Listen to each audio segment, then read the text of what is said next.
Beynəlxalq Təhsil Mərkəzinin baş sponsorluğu ilə Təhsil Arenası başlayır. Güclü müəllim, güclü gələcək. Güclü müəllim, güclü cəmiyyət deməkdir. Paytaxtdakı bəzi universitetlər bölgələrə köçürülərsə, tələbələr buna hazırdır. Hər gün ünsiyyətdəyik tələbələrlə, çox onlara ürək-dirək veririk. Bu qərar regionlara inkişaf gətirəcək, yoxsa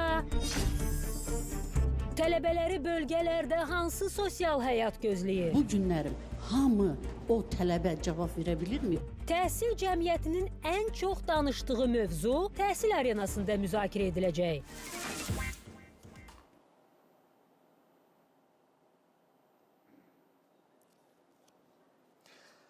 İllərdir bütün yollar Bakıya çıxır. Keyfiyyətli təhsildən danışanda Bakıya da düşür. Tələbə həyatından söz düşəndə nədənsə Bakıya da düşür. Prestijli universitetlərdən söz açılanda Bakıya da düşür. Artıq illərdir ki, yüzlərlə, minlərlə gənc keyfiyyətli, yaxşı təhsil almaq üçün çamadanını yığıb, doğulduğu rayonu, ailəsini, sosial çevrəsini tərk edib, üzü Bakı istiqamətinə tərəf yola düşürlər. Və elə bunun nəticəsidir ki, son illərdə Bakıda kifayət qədər, belə deyək, insan sıxlığı yaşanır və buna nümunə olaraq da biz Bakının sağalmaz yarası olan tıxacları misal gətirsək, düşünürəm ki, kifayət edər. Son dövrlərdə isə bu məsələdən, bu vəziyyətdən çıxış yolu kimi bir fikir səsləndirilir bir çoxları tərəfindən. Paytaxtdakı bəzi universitetlər bölgələrə köçürülsün. Yaxşı, əgər paytaxtdakı bəzi universitetlər bölgələrə köçürüləcəksə, sual ortaya çıxacaq. Bölgələr buna hazırdırmı? Minlərlə tələbəni qarşılamağa hazırdırmı? Kimisi deyir, bu bölgələrin həyatına, bölgələrin inkişafına ciddi şəkildə, müsbət şəkildə təsir edəcək. Kimisi isə deyir ki, bölgələr hələ buna tam hazır deyil. Müxtəlif fikirlər var, müxtəlif yanaşma var mövzu haqqında. Bugün təhsil arenasında təhsil cəmiyyətinin ən aktual, son illərdə ən aktual mövzusunu müzakirə edirik. Universitetlərin, paytaxtdakı bəzi universitetlərin bölgələrə köçürülməsindən danışacağıq. Bugün olduqca maraqlı və məhsuldar bir efir izləyəcəksiniz, hörmətli tamaşaçılar. Amma əvvəlcə bizi izləyən, ekran qarşısında əyləşən bütün tamaşaçılarımızı bayram günü münasibəti ilə, Qurban bayramı münasibəti ilə təbrik edirik. Bayram günündə o dəyərli vaxtınızı, zamanınızı bizimlə bölüşdüyünüz üçün, hazırda bizi izlədiyiniz üçün, bizimlə bərabər olduğunuz üçün hər birinizə təşəkkür edirik və hər birinizin bayramını təbrik edirik. Suallar çoxdur, müzakirələrimiz olacaq bu mövzular ətrafında və mən siz tamaşaçılarımızın diqqətinə bir məqamı da xatırlatmaq istəyirəm ki, Təhsil Arenası layihəsi olaraq başladığımız ilk gündən, bu yola çıxdığımız ilk gündən qaynar xətlərimiz fəaliyyət göstərir. Siz tamaşaçılara daha yaxın, daha əlçatan olmaq üçün. Bax, elə indicə telefonu götürürsünüz 055 343 0146 zəng edirsiniz. Sizi maraqlandıran hər hansısa bir sualınız varsa, o sualınızı bizə ünvanlaya bilərsiniz. Hansı ki, o sualınıza aylardır cavab tapa bilmirsiniz. Bax, o sualınızı bizə ünvanlayıb, birlikdə o suallara cavab axtaracağıq və verilişimizin müzakirəsinə keçməzdən əvvəl qonaqlarımızın təqdimatı ilə başlamaq istəyirəm verilişimizə. Günay Əkbərova, Elm və Təhsil Nazirliyi yanında İctimai Şuranın katibi. Natəvan Namazova, Mingəçevir Dövlət Universitetinin Elm və İnnovasiya məsələləri üzrə prorektoru, dosent. Əlibala Zalov, Azərbaycan Dövlət Pedaqoji Universitetinin baş müəllimi, Azərbaycan Yazıçılar Birliyinin üzvü. Günel Paşayeva, Sumqayıt Dövlət Universitetinin Filologiya Fakültəsinin dekanı, Filologiya üzrə fəlsəfə doktoru, dosent. Hər biriniz xoş gəlmişsiniz, dəyərli qonaqlar. Bayram günündə bizimlə birlikdə olduğunuz üçün sizə təşəkkür edirik. Bugün olduqca aktual bir mövzunu müzakirələrə açıq elan edirik. Gəlin ilk olaraq buradan başlayaq. Azərbaycanda niyə bütün yollar Bakıya gəlib çıxır? Niyə görə biz bugün təhsildən danışanda və yaxud da bir çox sahələrdəki mövzulara toxunanda Bakıya da düşür? Səbəb nədir?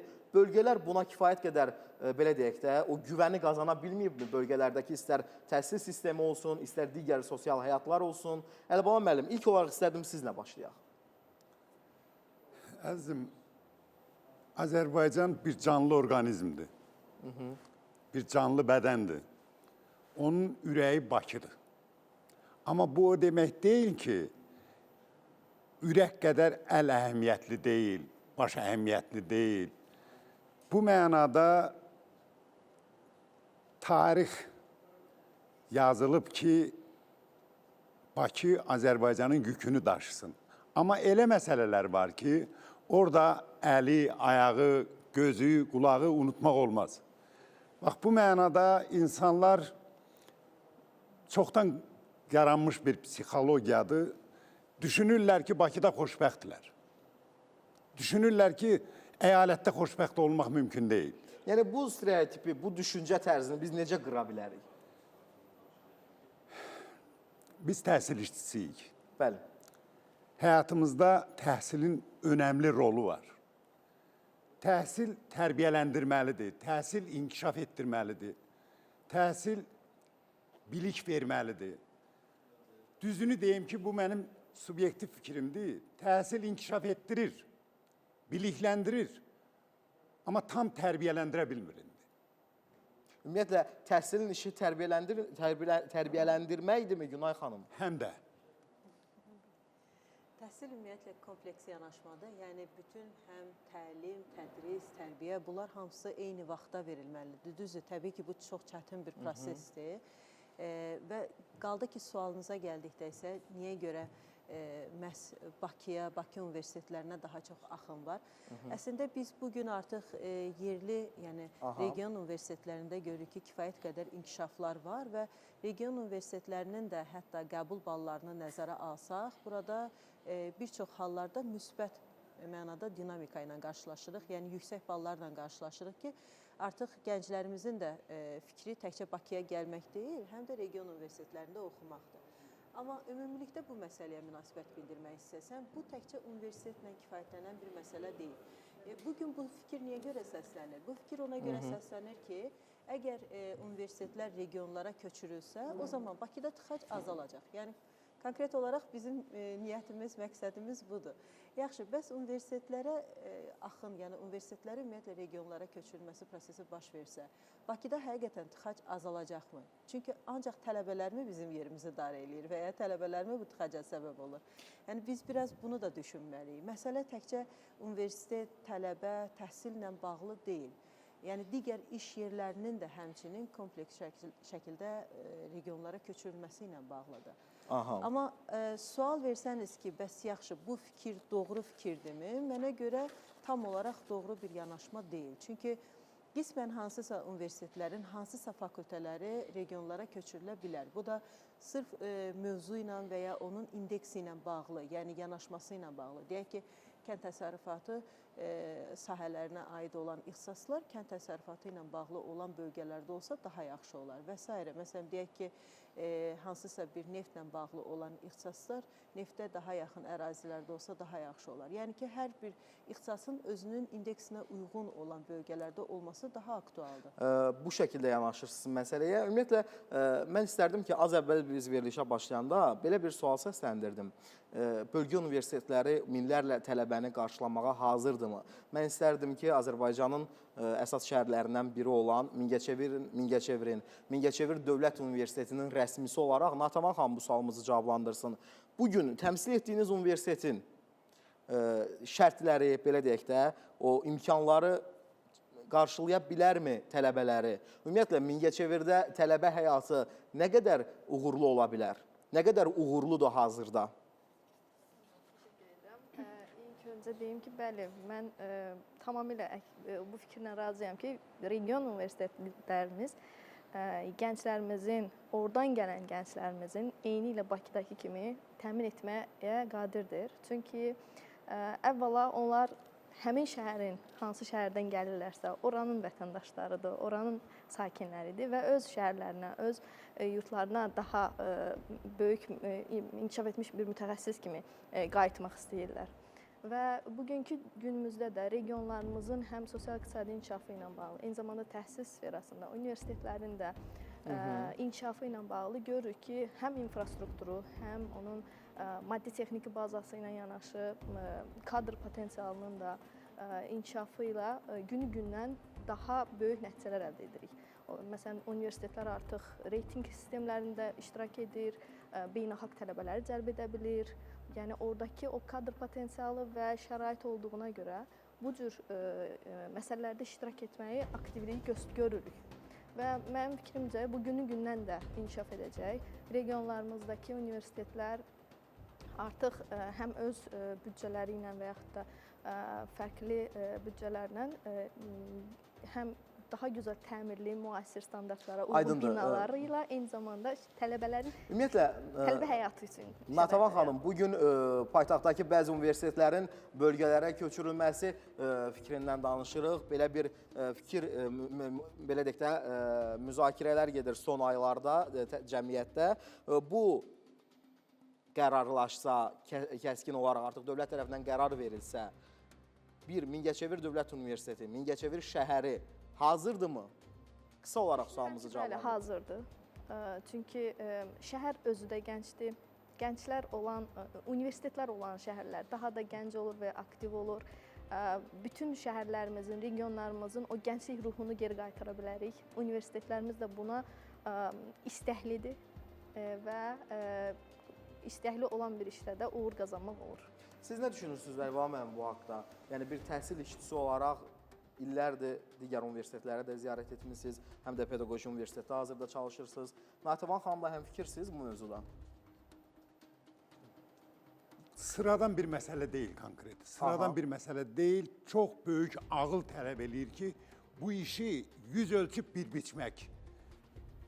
Konkret deyim ki, məsələn, elmi potensialı bir universiteti buradan Mingəçevirə köçürdük. O universitetin Bakı ilə sıx əlaqələri olan bir şəraitdə bu məsələ dağıldı. Tutaq ki, bir universiteti köçürdürük, onun yaşlı alimləri, ziyalıları gedəcəkmi, gedə biləcəkmi? Gedə biləcəkmi? Yəni bina dəyişəcək sadəcə. Bəs təhsilin keyfiyyəti, bəs akademiklər, bəs müəllim heyəti Bu məsələ əsas sual sıradan ortaya bir çıxır. məsələ deyil. Əslində bu ilk sualınıza gəlmək istəyirəm ki, region niyə hər kəs şəhərə meyl eləyir? Burada bir insanlar arasında bir görünməyən psixoloji bir məsələdir. Çünki insanlar düşünür ki, yalnız paytaxtda keyfiyyətli təhsil var və onlar üçün adətən region universitetləri bir potensial mərkəz kimi deyil, alternativ seçim kimi durur. Günel xanım, İnsanların bu düşüncəyə gəlməsində təhsil cəmiyyəti harda nəyi səhv edib? Yox, mən düşünürəm ki, bu ənənəvi bir fikir formalaşıb daimi ki, ən yaxşı təhsil mərkəzdədir, paytaxtdadır. Təbii ki, burada region universitetlərinin müəyyən qədər rolu var, amma biz unutmayaq ki, region universitetləri onsuz da bu yarışa, bu inkişaf yarışına bir addım geridə başlayır, məhz insanların bu cür düşüncəsinə görə. Amma biz onu da təcrübədə gördük ki, əslində düzgün strategiya, düzgün planlama, düzgün yanaşma ilə bu fikri tamamilə alt-üst etmək olar. Məsələn, mən bunu öz universitetimizin nümunəsində demək istəyirəm ki, misal üçün, Sumqayıt Dövlət Universiteti qısa bir müddət ərzində o qədər inkişaf etdi ki, tutaq ki, mən sizə rəqəmlərlə deyim, 2021-ci ildə bizdə əgər 500 baldan yuxarı tələbə 4 nəfər isə, bu 22-ci ildə 1 nəfər, 23-cü ildə 1 nəfər oldusa, 24-25-ci tədrisin də birdən-birə 20 dəfə artaraq artıq sayı artdı. Artıq 25-ci ildə isə biz bu sayın 35-ə çatdığını gördük və bu da göstərir ki, region universitetlərində də düzgün yanaşma, düzgün rəhbər yanaşması olarsa, bu yaxşı yüksəlişə nail olmaq olar. Amma qaldı ki, insanların fikrini dəyişmək, bu da zamanla olan bir məsələdir. Dediyim kimi, möhkəm bir ənənə formalaşıb və o ənənənin üstündə gedirik. Buna görə də biz müəyyən axsamalar yanaşırıq. Ancaq qaldı ki, region universitetlərinin, daha doğrusu paytaxt universitetlərinin bölgələrə köçürülməsinə mən düşünmürəm ki, burada yalnız belə tıxac kimi xırda məsələ nəzərə alınır. Və şübhə də etmirəm ki, burada çox böyük bir strategiya yer alır. Məsəl üçün, əsas məsələ düşünürəm ki, bölgələrin inkişafına yönəlik ola bilər. Çünki bilirsiniz, harada universitet varsa, hansı bölgədə universitet varsa, o universitet o bölgənin bir intellektual və iqtisadi mühərriki olur, belə deyək də. Yəni, hansı bölgədə universitet, hansı regionda varsa, deməli, o regionun intellektual mühiti istər-istəməz dəyişir.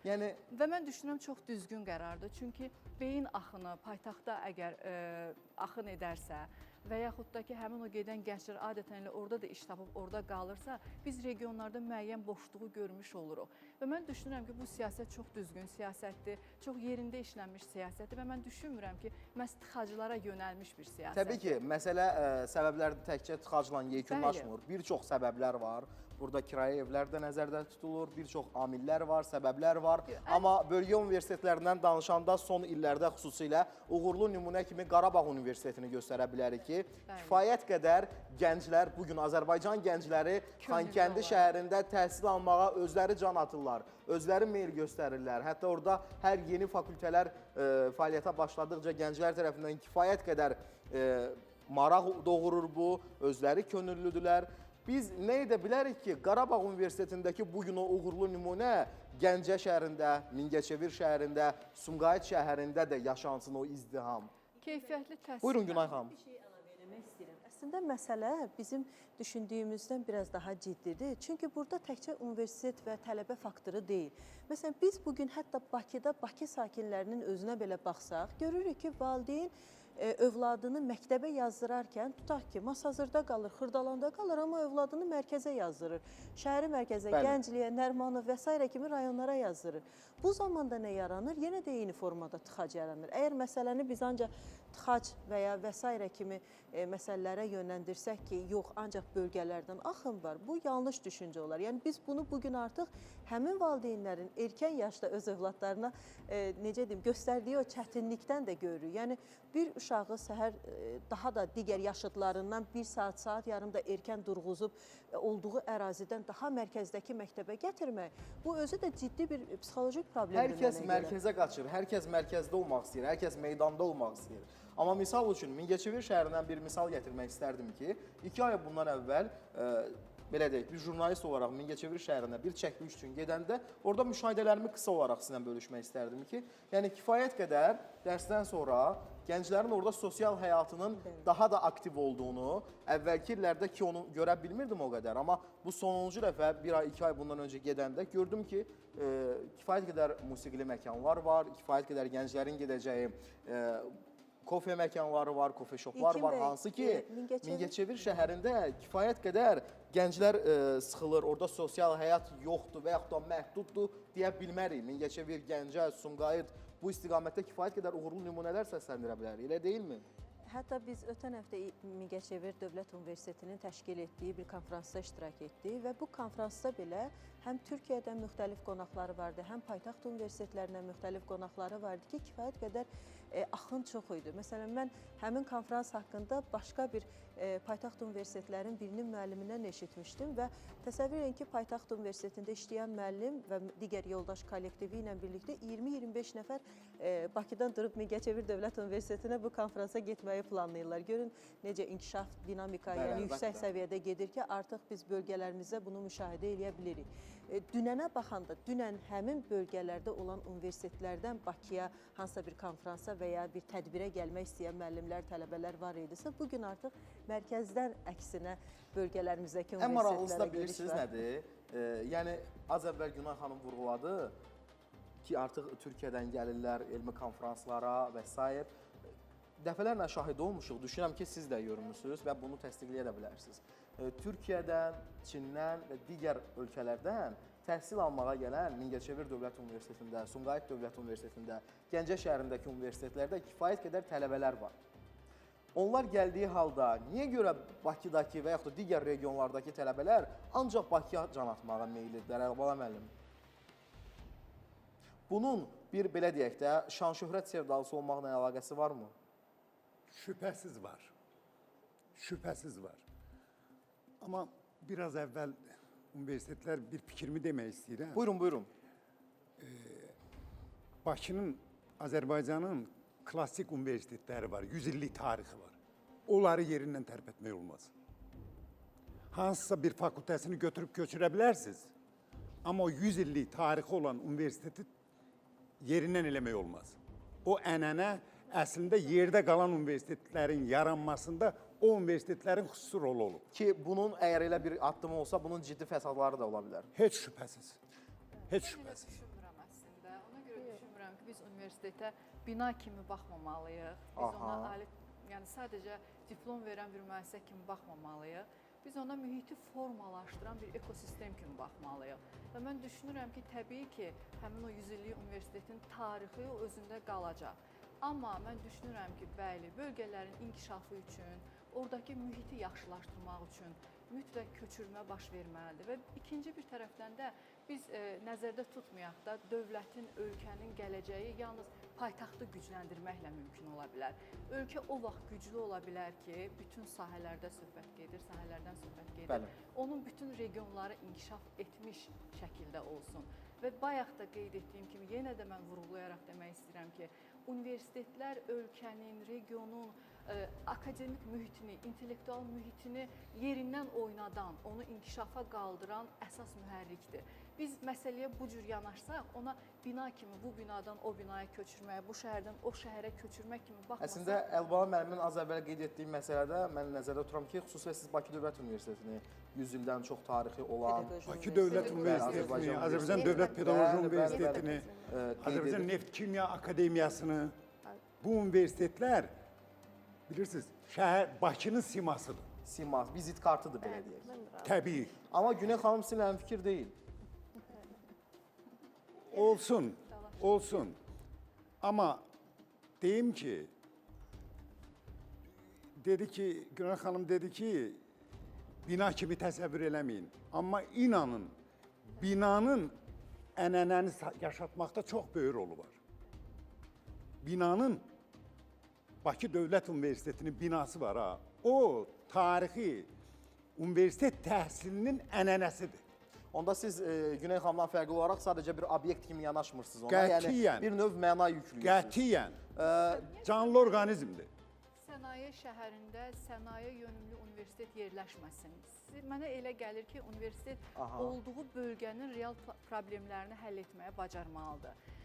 Təkcə o tədris verən bir müəssisə deyil də, həmin o problemləri araşdıran, tədqiqat edən bir qurum olmalıdır. Və bunu da təbii ki, o lokal, yerli problemlər olan şəhərdə olsa, mənə elə gəlir ki, daha rahat olar. Ona görə düşünürəm ki, misal üçün, sənaye şəhərində sənaye yönümlü universitetlər, aqrar, tutaq ki, universitetlər aqrar yönümlü məkanlarda olsa daha yaxşı olar. Turizm sektorunda turizmə aid universitetlər olsa, bu cür yanaşsaq elə bir olduqca maraqlı fikirlər səsləndirilir, maraqlı müzakirələr gedir. Amma biz bugün paytaxtdakı bəzi universitetlərin bölgələrə köçürülməsindən yaxın gələcəkdə danışırıqsa, yaxşı, bəs tələbələr, gənclər nə düşünür bu haqda? Onların fikirləri nədir? Onlar maraqlıdırmı bugün gedib bölgələrdə, digər ikinci, üçüncü, dördüncü əsas şəhərlərdə gedib təhsil almağa? Onlar nə düşünürlər bu haqda? Əməkdaşlarımız kiçik sorğu təşkil ediblər gənclər arasında. İzləyək, yenidən müzakirələrə davam edəcək.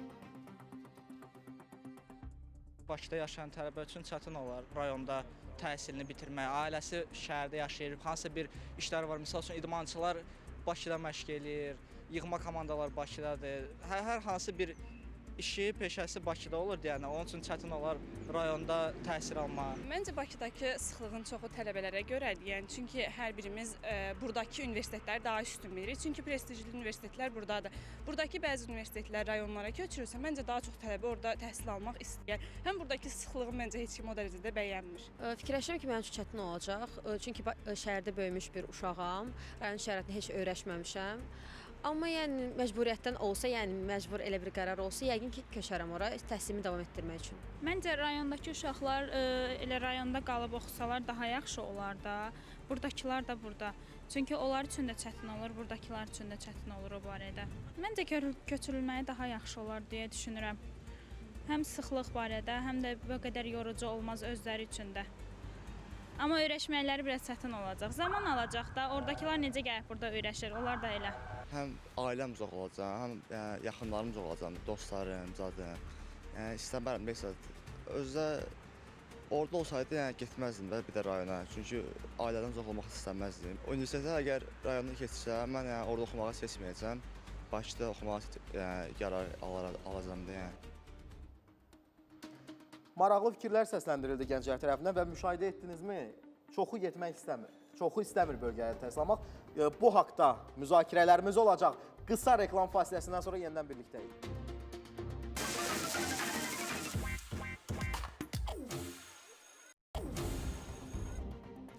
Təhsil arenasına baxırsınız ARB televiziyasının efirində. Bugün təhsil arenasında paytaxtdakı bəzi universitetlərin bölgələrə köçürülməsindən danışırıq və az əvvəl biz gənclərin bu haqda fikirlərini eşitdik.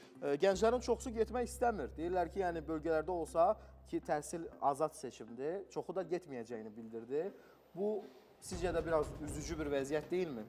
İlkin bəy, əslində məsələ görürsünüz ki, biraz psixolojik tərəfdən daha çox ağırdır. Çünki gənclərimiz niyə getmək istəmir bugün? Gənclər düşünür ki, Bakı daha rəngli şəhərdir və burada daha canlıdır hər şey. Ona görə də bölgələrə üst tutmaq istəmirlər. Amma sabahki gün üçün düşünmürlər ki, məsələn, həmin o hamının Bakıda yaşadığı bir yerdə artıq sabah iş imkanları məhdud olanda və ya yaşamaq imkanları məhdud olanda o zaman nə edəcəklər?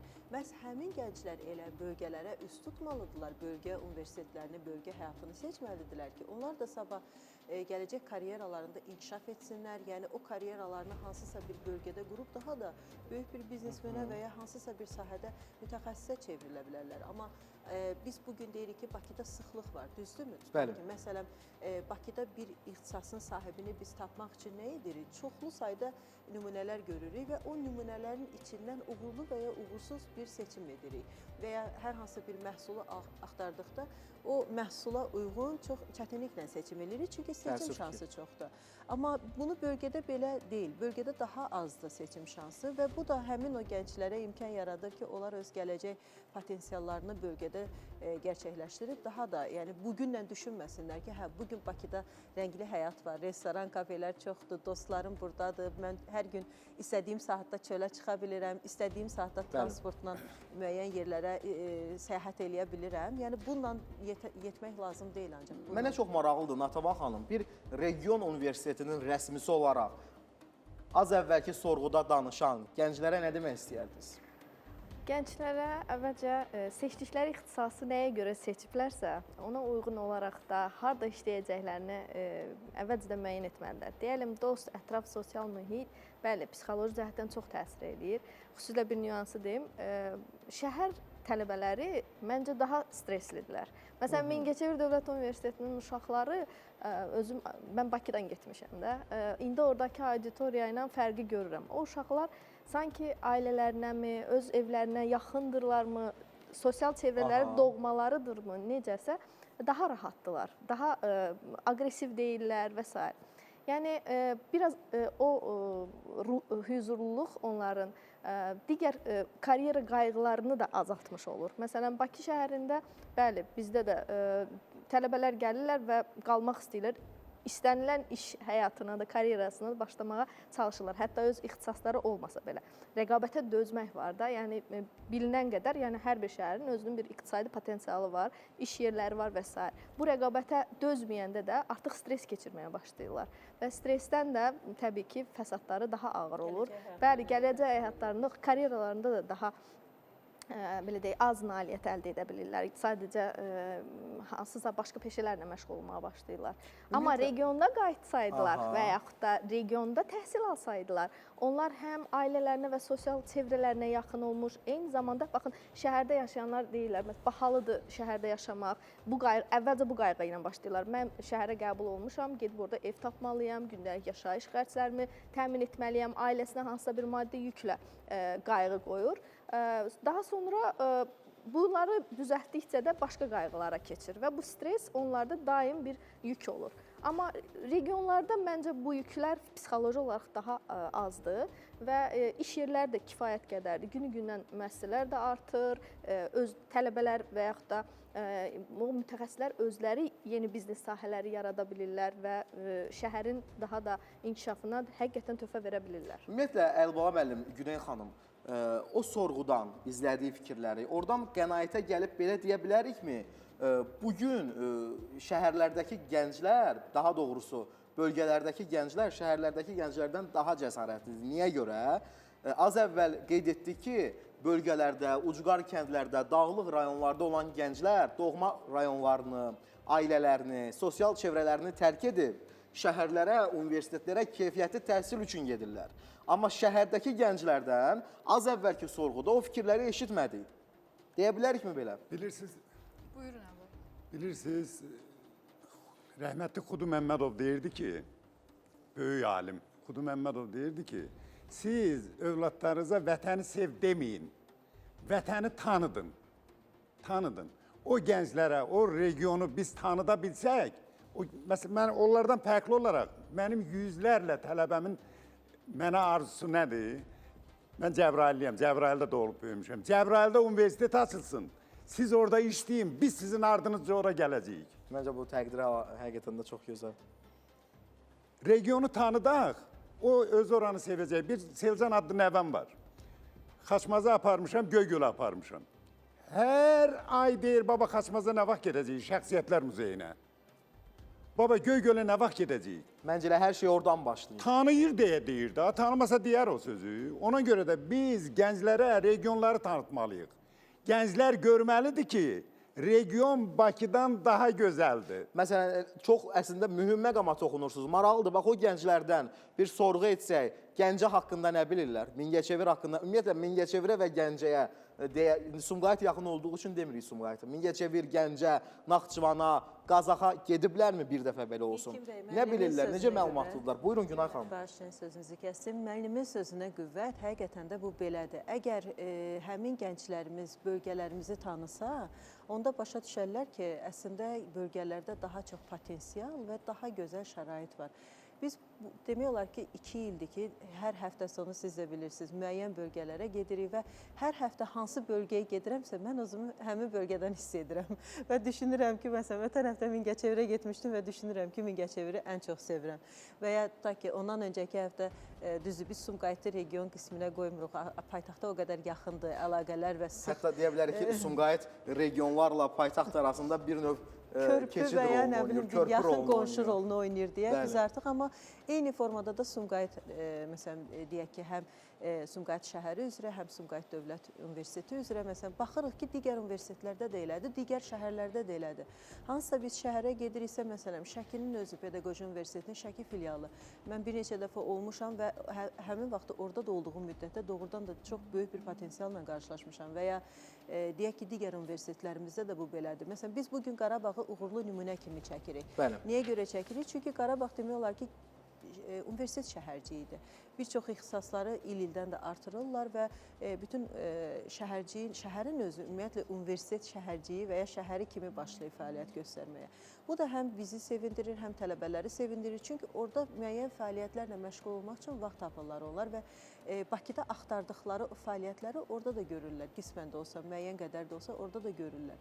Və bugün məsələn deyək ki, Sumqayıtı biz niyə görə paytaxta daha yaxın olduğu üçün doğrudan da onu region universiteti və ya region kimi görmürük. Biz artıq Sumqayıtın özünü də bir növ bir paytaxt qədər izdihamlı olduğunu görürük və orada da müəyyən qədər tıxacların və ya müəyyən qədər o izdihamın çoxluğuna şahid oluruq. Eyni formada, çünki orada da demək olar ki, həmin o canlılıq, deyək ki, o məişət obyektləri və s. kimi hər şey olduğu üçün tələbələr və ya insanların axınını görürük ora. Ki, Sumqayıt da tələbə cəmiyyəti üçün kifayət qədər əlverişli şəhərlərimizdən biridir.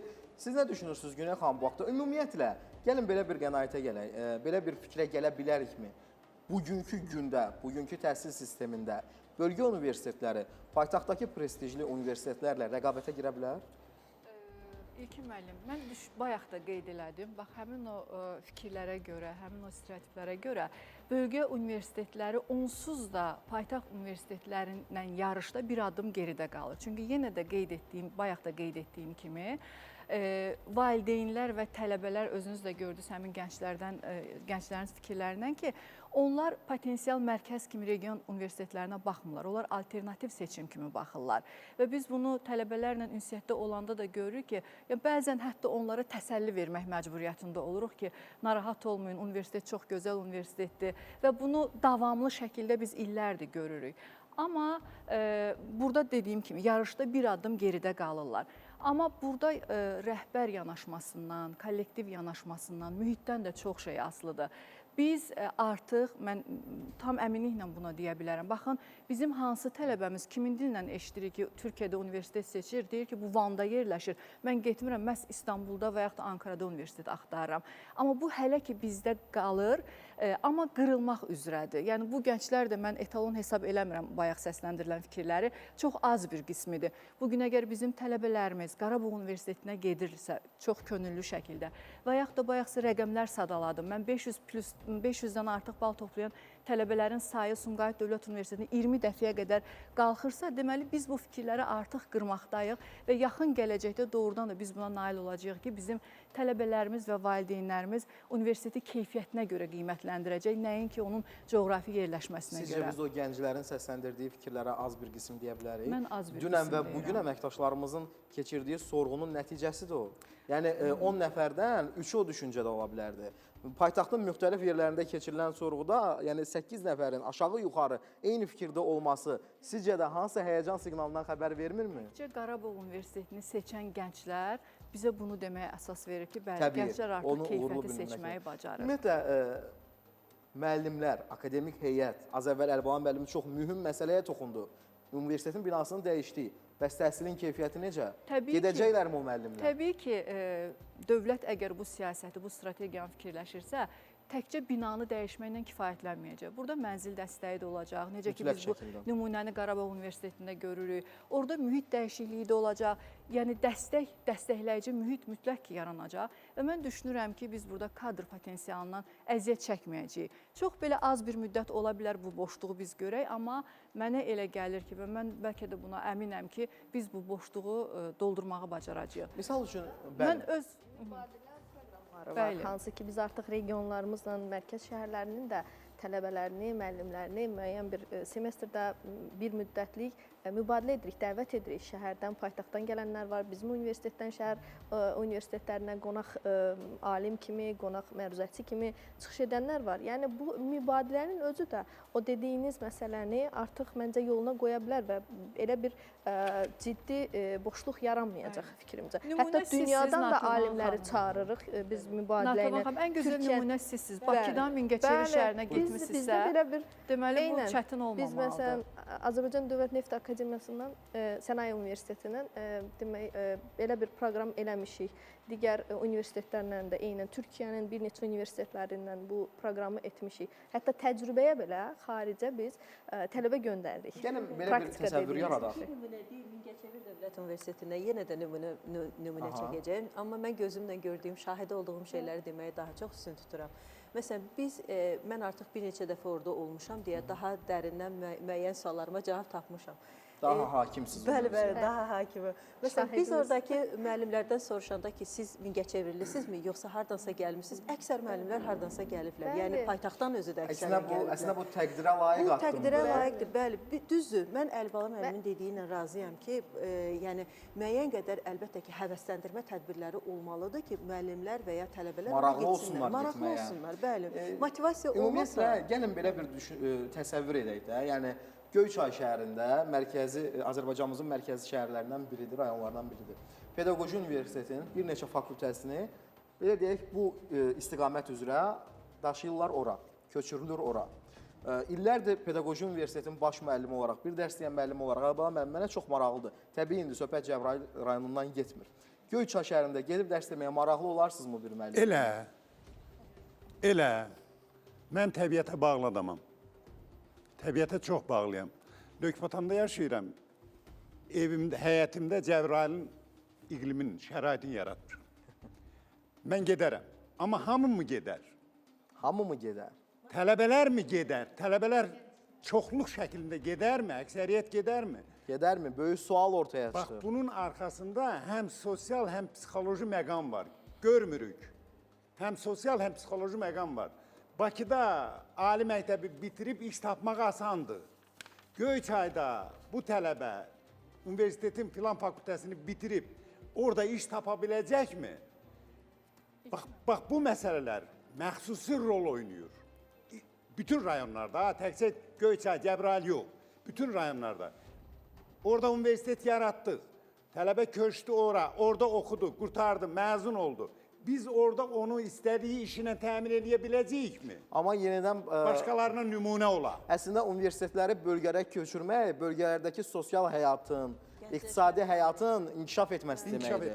Bəli, əsas məsələyə toxunursunuz. Yəni, o əgər Göyçayda oxudu, bitirdi və yenidən Bakıya qayıtdısa, bugün hansı Göyçayın inkişafından danışa bilərik? Düz deyilmi? İlkin müəllim, Biz niyə, çox üzr istəyirəm Natama, biz niyə getməyi düşünürük? Baxın, mən bir nümunə deyəcəm. Hardasa bir 15 il bundan əvvəl mən Sumqayıt Dövlət Universitetində çalışıram. İlk əmək fəaliyyətinə də orada başlamışam. 15 il bundan əvvəl biz müdafiə etmiş fəlsəfə doktorları tapmaqda çətinlik çəkirdi ki, mühazirə dərslərini aparsınlar. Yəni, bir neçə müəllimin çiyinlərində idi.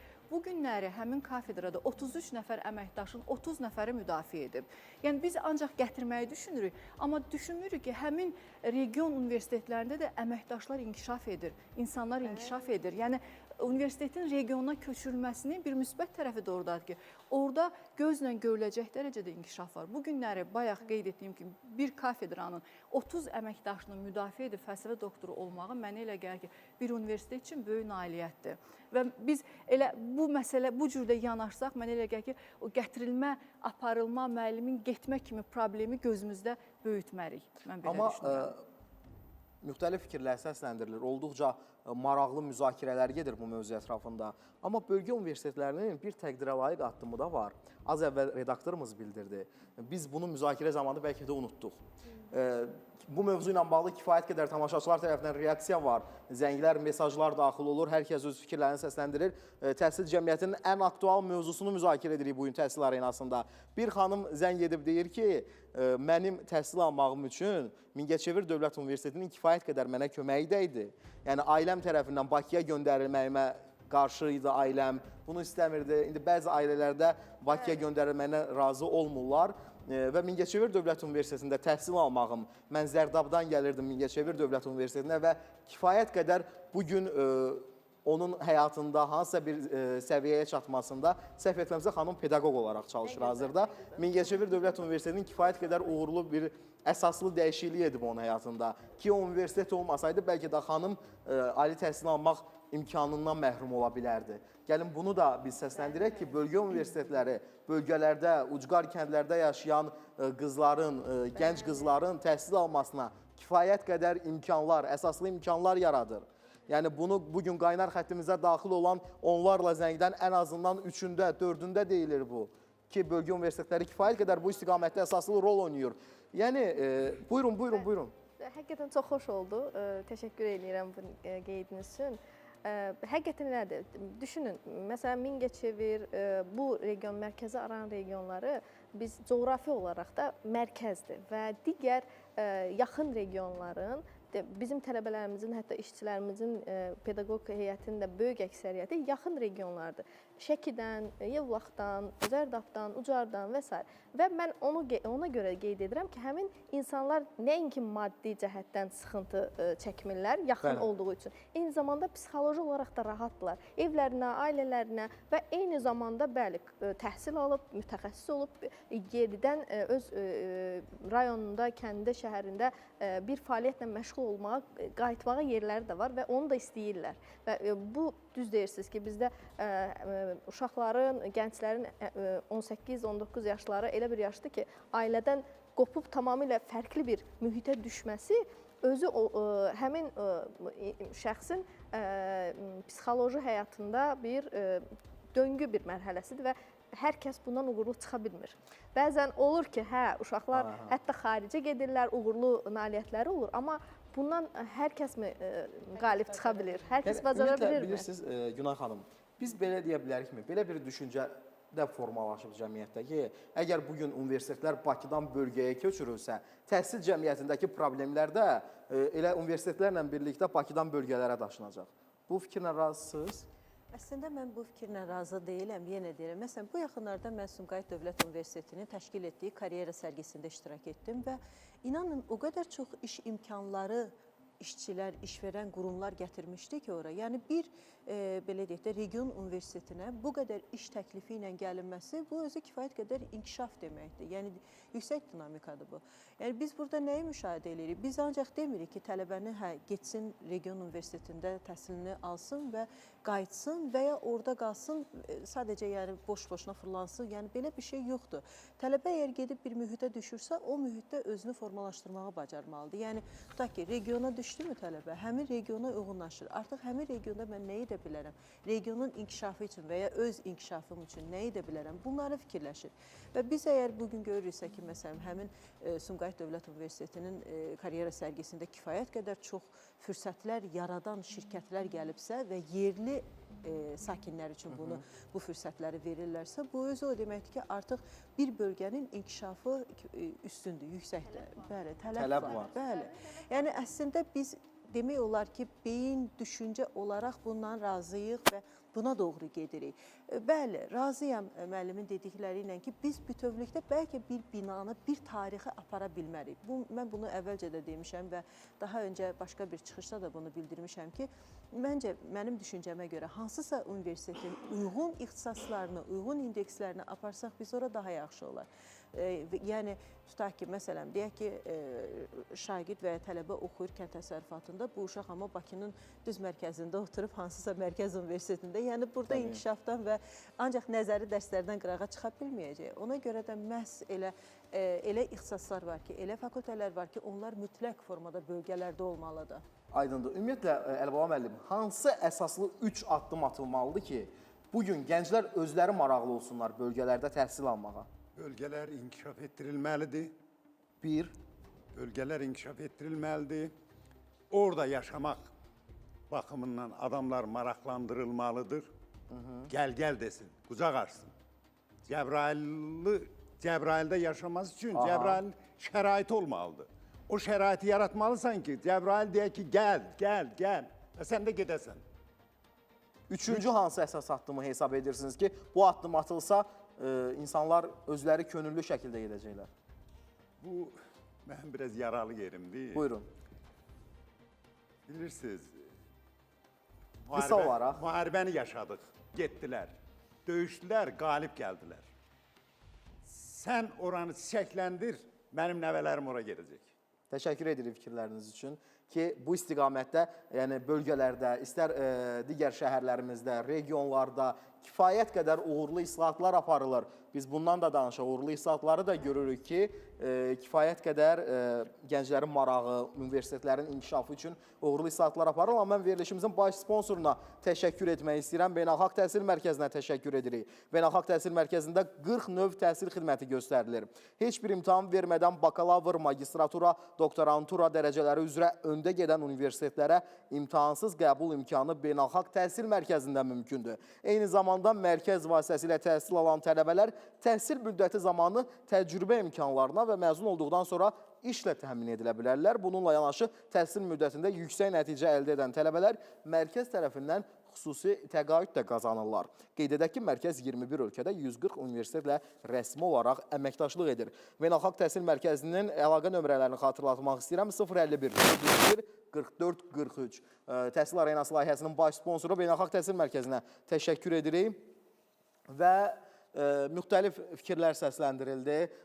Daha, belə deyək, ümid edirik ki, bugünkü bu mövzu ilə bağlı təhsil cəmiyyəti üçün xüsusi mühüm mesajlar verildi.